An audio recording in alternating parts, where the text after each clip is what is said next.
Эти ритуальные бокалы, броши с секретом и чашки, а еще десятки других масонских сокровищ достались Натали Голицыной по наследству. Она прямой потомок знаменитого в России дворянского рода. И впервые в интервью нашей программе княгиня Голицына раскрывает тайны масонского ордена.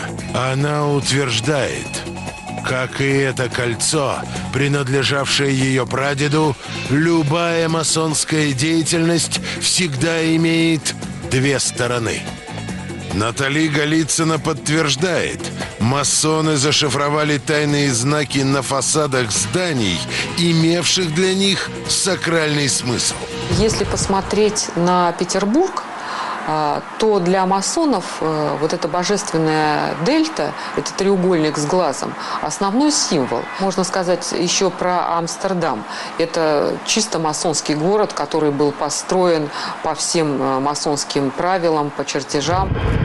Принадлежность к древнему тайному обществу вольных каменщиков не скрывали многие представители рода Голицыных.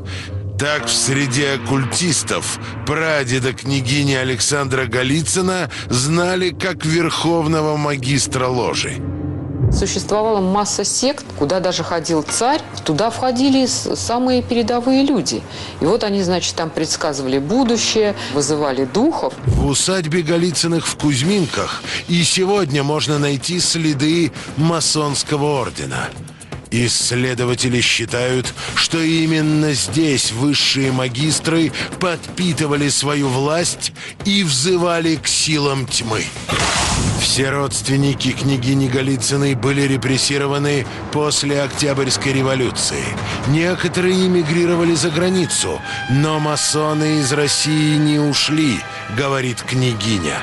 Просто в 17 году власть захватили вольные каменщики из другой ложи. Практически все большевики были масонами, главный там Троцкий. На всю эту масонскую символику, серп и молот, все он вел.